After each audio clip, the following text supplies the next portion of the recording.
ठरलं तर मग या मालिकेच्या येणाऱ्या भागामध्ये आता मधुभाऊंनी प्रियाचा पर्दाफाश करत अर्जुन आणि सायलीच्या समोर असं काही सत्य आणलंय की या सगळ्यामध्ये आता प्रिया ही खोटी तन्वी या गोष्टीचा सुगावा लागलाय। घरामध्ये घुसू पाहणाऱ्या प्रियाची घरच्यांच्या मध्ये आता चांगली प्रतिमा होत असतानाच इकडे मधुभाऊंनी केलेला खुलासा आणि या सगळ्यामध्ये अर्जुनच्या समोर आणलेलं सत्य खरी तन्वी सायली आहे, खरी तन्वी प्रिया नाहीच आहे हे ज्या वेळेला मधुभाऊंना स्वतः समजले त्याच वेळेला मग आता मधुभाऊंनी सगळ्यांच्या समोर काय खुलासा केलाय पाहू। इकडे आता प्रियाचा गृहप्रवेशाच्या वेळेला प्रियाने घातलेली अट असते की माझं औक्षण आणि माझा गृहप्रवेश ही सायलीच करणार। कसं आहे, ती या घरची मोठी सून आहे आणि मी या घरची धाकटी सून, त्या नात्याने तिने हे करायला पाहिजे आणि आता मला या नात्याची नवीन सुरुवात करायची आहे आणि या नात्याची नवीन सुरुवात करण्यासाठी मी हात पुढे करते। सायली, झालं गेलं मागचं सगळं विसरून जाऊया आणि या सगळ्यामध्ये आपण नव्याने सुरुवात करूया। सायलीला मुळातच कळत नाही की हिची ही नाटकं का चालू आहेत ते। सायली या सगळ्या नाटकं पाहत असते आणि त्यावेळेला प्रिया आता नाटक करत सांगायला लागते की तूच माझं औक्षण कर। त्यावरती पूर्णाई म्हणायला लागते काय चाललंय काय तुझं, का तू या मुलीच्या हातून आता औक्षण करून घेते आहेस। पण मधुभाऊंना हा सगळा प्रकार अजिबात आवडत नाही। नालायक प्रियाची नालायकगिरी मधुभाऊंच्या समोर येत असते आणि मधुभाऊ या सगळ्यामध्ये आता विचार करतात की नाही, काहीही झालं ना तरी या म्हणजे माझ्या साऊ बाळाला त्रास देण्यासाठीच ती या घरात आलेली आहे। माझ्या साऊ बाळाला या सगळ्यामध्ये कसा त्रास देता येईल किंवा माझं साऊ बाळ या सगळ्यामध्ये कसं हे होईल हेच हिच्या मनात आहे आणि म्हणून ही त्रास देण्यासाठी हे सगळं करते आहे। असं म्हटल्यावर ती मधुभाऊ विचार करतात नाही, या प्रियाची सगळी कारस्थानं किंवा प्रिया कशी आहे हे जोपर्यंत या किर्लोस्कर आता मी सुभेदार कुटुंबाच्या समोर आणत नाहीये तोपर्यंत मी गप्प बसणार नाही। मधुभाऊ आता इकडे मिशनवरती निघतात। तोपर्यंत प्रिया आता मधुभाऊंना उद्देशून सांगायला लागते, काय मधुभाऊ, म्हणजे तुम्हाला सुद्धा या सगळ्यामध्ये आता माझ्याबद्दल शंकाच आहे ना, पण या घरची मी आता सून झाले। तुमच्या सायलीच्या नाकावरती टिचून मी या घरात सून म्हणून आले, तिला या घरचं सगळा कब्जा घ्यायचा होता पण आता मी आले ना या घरात, त्यामुळे तिला काही कब्जा घेता येणार नाहीये। असं म्हटल्यावरती मग आता प्रतिमा सांगते, तन्वी तू काय बोलतेस, तू या सगळ्यामध्ये आता ज्या काही गोष्टी बोलतेस ना मला ते अजिबात पटत नाही।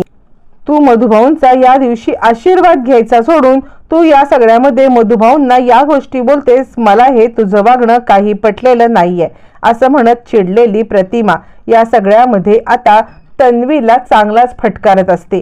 यावरती प्रिया म्हणते, आई तुला मी बोललेलं दिसतं, मी या सगळ्यामध्ये तिच्यासाठी पुढे हात केलाय की या सगळ्यामध्ये आम्ही पुन्हा एकत्र येऊ, हे तुला कळत नाहीये का। असं म्हटल्यावरती इकडे आता पूर्णाजी म्हणते, प्रतिमा अगं तुला तुझ्या मुलीचं चांगुलपणा कळत नाहीये का, ही मुलगी तुझ्या बाबतीत हिच्या बाबतीत इतकं वाईट वागतीये तरी सुद्धा आपली तन्वी तिच्यासाठी चांगलाच विचार करते, ही गोष्ट तुला कळत नाहीये का, तू या सगळ्यामध्ये का तिला ओरडते आहेस, मला तुझं वागणं काही प्रतिमा पटत नाहीये।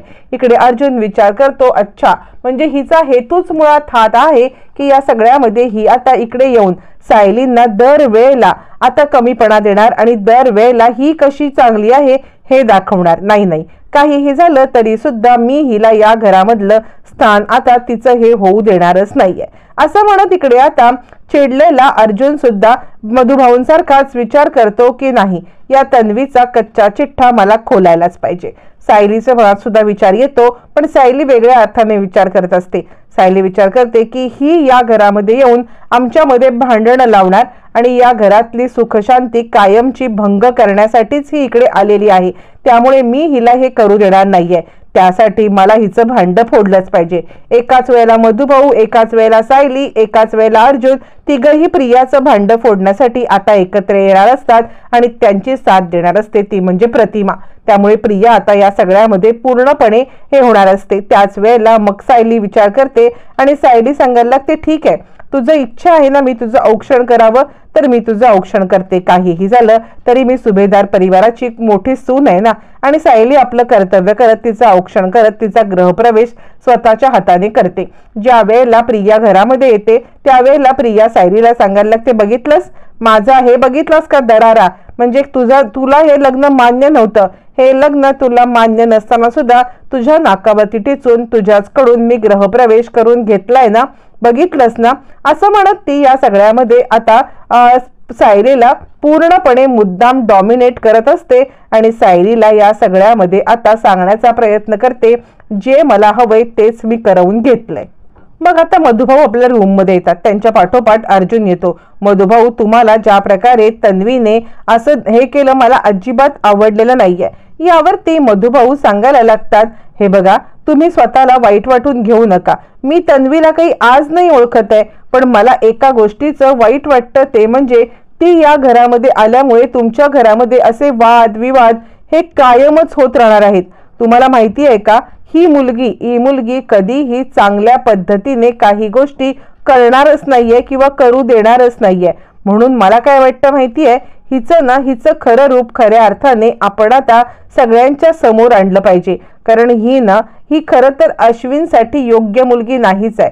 यावरती अर्जुन म्हणतो, मला सुद्धा माहितीये की ती अश्विनसाठी योग्य नाहीये, पण हे आपण कसं सिद्ध करणार. यावरती मधुभाऊ म्हणतात, हिचे जे काही रेकॉर्ड्स आहेत ना माझ्याकडे, ते काही चांगले नाही आहेत. याआधी सुद्धा अनेक श्रीमंत मुलांना हिने फसवलेलं आहे आणि त्या श्रीमंत मुलांना भर पाडून हिने जे काही केलंय ना, ते सगळं आता मला माहिती आहे. असं म्हटल्यावरती मग आता इकडे अर्जुन सांगायला लागतो, मधुभाऊ, ते सगळे रेकॉर्ड आणा. म्हणजे आत्ता तर आपल्या हातात तसं काही नाही आहे. म्हणजे तसं बघायला गेलं तर लग्न तर झाले, पण तरी सुद्धा ही जी काही सायलीनं त्रास देते ना सगळ्यांच्या समोर, ते तरी कमी होईल, हिचं तोंड तरी बंद होईल. असं म्हटल्यावरती मग आता मधुभाऊ म्हणतात, ठीक आहे जावई बापू, मी सगळे रेकॉर्ड मागवून घेतो. असं म्हणत मधुभाऊ आणि अर्जुन इकडे आता सायलीचा होणारा हा अपमान थांबवण्यासाठी पेटून उठलेले असतात आणि काहीही झालं तरी सुद्धा सायलीला आता अपमानित होऊ द्यायचं नाही हे ठरवतात. मग आता मधुभाऊ आपल्या आश्रमातील काकांना फोन करून सगळे डॉक्युमेंट्स मागवून, तोपर्यंत इकडे आता आश्रमामधून सायलीला फोन येतो आणि सायलीला समजतं की मधुभाऊने डॉक्युमेंट्स मागवलेत. त्यावरती सायली आता मधुभाऊंना विचारायला येते, मधुभाऊ, तुम्ही काकांना फोन करून कसले डॉक्युमेंट्स मागवलेत. मधुभाऊ म्हणतात, बाद झालं, या तन्वीचा खोटारडेपणा मला आता सगळ्यांच्या समोर आणायचा आहे. ज्या पद्धतीने तिने तुला त्रास दिलाय ना, मला आता हे अजिबात बघवत नाही. बघितलंस ना, आधीच या घरच्यांच्या मनामध्ये तुझ्याविषयी जे काही आहे ते वाढवण्याचा ती प्रयत्न करते आणि मी हे सहन करू शकत नाही. साऊबाळा, आज काय तो सोक्षमोक्ष झालाच पाहिजे. यावरती सायली म्हणते, मधुभाऊ, तुमच्या मनात तरी काय आहे. मधुभाऊ म्हणतात, माझ्या मनात या प्रियाचं कारस्थान सुभेदारांच्या समोर आणणं आहे. यावर सायली म्हणते, ते करून काय होणार. यावरती मधुभाऊ सांगतात, त्यांना समजेल ना. यावरती आता सायली सांगते, पण लग्न झालंय ना. मधुभाऊ म्हणतात, साऊ बाळा, आता या वेळेला मी तुझं काही ऐकणार नाहीये.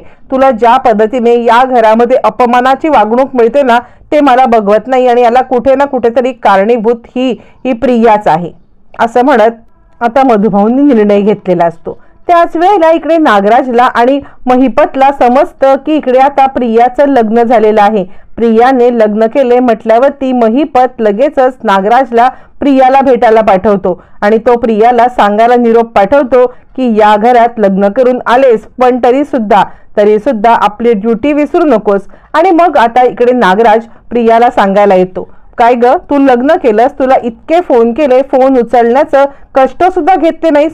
यावरती प्रिया म्हणते, मला तुम्हाला सगळ्यांना सिद्ध करून दाखवायचं होतं की या सगळ्यामध्ये मी काय करू शकते ते, आणि म्हणूनच मी लग्न करून डायरेक्टच आता इकडे आलेली आहे.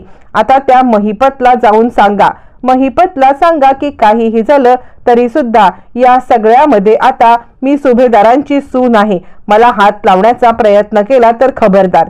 यावरती नागराज सांगायला लागतो, हे बघ, तू हे लग्न केलंयस ना, हे महिपतच्या पथ्यावरतीच पडणार आहे. यावरती प्रिया सांगते, हो, मुळातच मी तुम्हाला दाखवून द्यायलाच फोन हे केलेला आहे. मी तुम्हाला आता महिपत माझं काही वाकडं करू शकत नाही. यावरती नागराज म्हणतो, महिपत वाकडं करू शकत नसला तरी तुला महिपतची अट माहिती आहे ना, तुला काय करायचंय ते सुभेदारांच्या घरात येऊन. यावरती मग आता प्रिया सांगते, ते तुम्ही मला सांगायची गरज नाही. मला माझ्या गोष्टी बरोबर समजतात आणि मी माझ्या गोष्टी योग्य पद्धतीने करते. तुम्ही या सगळ्यामध्ये बिलकुल पडू नका. असं म्हणत मग आता इकडे नागराज आणि प्रिया ज्या वेळेला बोलत असतात त्यावेळेला प्रतिमा हे सगळं ऐकत असते आणि प्रतिमा विचार करायला लागते, नाही नाही, म्हणजे मी जे काही समजत होते ते तर या सगळ्यामध्ये म्हणजे बरोबरच आहे. हिने हे लग्न कोणत्या तरी सूडबुद्धीनेच केलेलं आहे. ही सूडबुद्धी आता या सगळ्यामध्ये काहीतरी कारस्थान हिचं आहे की ही या सूडबुद्धीने हे सगळं करत आहे. असं म्हटल्यावरती मग आता इकडे प्रतिमा विचार करते, नाही काही झालं तरी मला सायलीला हे सांगायला. तोपर्यंत रविराज आता टूरवरून आलेले असतात. जेव्हा रविराज टूरवरून येतात त्यावेळेला मग आता इकडे त्यांना हे गोष्ट समजल्यावरती प्रतिमा सांगायला लागते, मी खरं सांगू का, तर माझ्याकडून ही खूप मोठी चूक झालेली आहे. मी या सगळ्यामध्ये तुम्हाला हे आधीच सांगायला पाहिजे होतं, कारण मी या सगळ्यामध्ये त्या दोघांना बोलताना सुद्धा आता ऐकलेलं आहे. म्हणजे आता मी नागराज भाऊजी आणि आपली तन्वी या दोघांना बोलताना ऐकले की महिपतच्या दबावाखाली येऊन हे लग्न झाले. यावरती आता इकडे चिडलेले रविराज म्हणतात, एकतर हे लग्न झाले हाच माझ्यासाठी धक्का आहे आणि त्यात तू प्रतिमा काय सांगतेयस की हे लग्न त्यांच्यामुळे झाले. नाही नाही, काहीतरी गडबड आहे. प्रतिमा म्हणते, मला सुद्धा हे असंच वाटत होतं, पण गोष्टी वेगळ्याच लेवलला गेल्यात. काहीतरी गडबड आहे आणि या सगळ्यापासून आपल्यामध्ये काहीतरी लपवलं जातंय. असं म्हटल्यावरती मग आता इकडे प्रतिमा सगळ्यांना बोलवते, मला तुमच्याशी काहीतरी बोलायचं आहे. आणि ती प्रियाला समोर उभं करते. उभं करून ती आता काही प्रश्न विचारणार. ती मधुभाऊंना खूप महत्वाची माहिती मिळालेली असते आणि मधुभाऊ अर्जुनला बोलवतात आणि अर्जुनला सांगायला लागतात, जावई बापू खूप महत्वाची माहिती मला मिळाली. यावरती अर्जुन म्हणतो, मधुभाऊ कशा संदर्भात काय? यावरती मधुभाऊ सांगायला लागतात, जावई बापू अहो हा जो फोटो आहे तुमच्या घरातला, हा फोटो छोट्या तन्वीचा, हा फोटो मुळातच माझ्या साऊ बाळाचा आहे. माझी साऊबाळ या सगळ्यामध्ये आता ही तुमची तन्वी आहे. अर्जुन म्हणतो, काय, हे कसं शक्य आहे? यावरती मधुभाऊ म्हणतात, हे बघा रेकॉर्ड. असं म्हणत मधुभाऊंनी एक एक करत सगळे रेकॉर्ड ज्या वेळेला या दोघांच्या समोर आता ठेवले त्यावेळेला खरंच सायली तन्वी असल्याचं सत्य आता अर्जुनच्या समोर आले. मग आता सगळेच जण एकाच वेळेला प्रतिमा, एकाच वेळेला मधुभाऊ, एकाच वेळेला अर्जुन, सगळे जण त्या दिशेने जायला निघतात जिकडे सगळे जमलेले. आता मधुभाऊ प्रियाच्या समोर येतात आणि ही मुलगी मुळातच तन्वी नाहीये हा आता सगळ्यांच्या समोर खुलासा करतात. त्यावेळेला प्रिया चिडते आणि हा थेरडा खोटं बोलतोय, याच्या मुलीला वाचवण्यासाठी हा सगळं बोलतोय. पण त्याच वेळेला इकडे आता मधुभाऊ सगळे फोटो दाखवतात आणि हा माझ्या साऊचा फोटो, हा आहे हिचा फोटो लहानपणी, असं म्हणत छोटा प्रियाचा फोटो, छोटा सायलीचा फोटो, त्याच्या मागचे डॉक्युमेंट सगळं मधुभाऊ दाखवत. मधुभाऊ सांगतात, आता हे पुरावे सुद्धा खोटं बोलतोय असं तुमचं म्हणणं आहे का?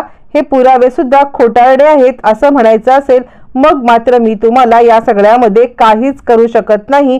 तुम्हाला या सगळ्यामध्ये जो काही निर्णय घ्यायचा आहे तो घ्या, पण हे पुराव्यांची सत्यता आता पडताळून बघा आणि त्यानंतरच मग जो काही निर्णय घ्यायचा असेल तो निर्णय घ्या. असं म्हणत मधुभाऊंनी खूप मोठा खुलासा केल्यावर प्रतिमा समोर येते. प्रतिमा सांगायला लागते, हो मी सुद्धा बोलणं ऐकलंय. महिपतच्या बद्दल नागराज आणि तन्वी काहीतरी बोलत होत्या. हे दोघ जण सांगत होते की हे लग्न मुळातच महिपत साठीच झाले. आता महिपतचा आणि यांचा काय संबंध आहे, महिपत कोण हे मला माहित नाही, पण हे लग्न तिने असूयेपोटी केले. काही गोष्टी समोर आल्यावरती पूर्णाजीला धक्का बसलाय. आता इकडे प्रियाच्या गृहप्रवेशाच्याच वेळेस खूप मोठा कलह झालेला आहे. खूप गोष्टी समोर आल्यात आणि या गोष्टींनंतर सुभेदार आणि किल्लेदार काय निर्णय घेणार, रविराज काय निर्णय घेणार पाहणं फारच रंजक ठरणार.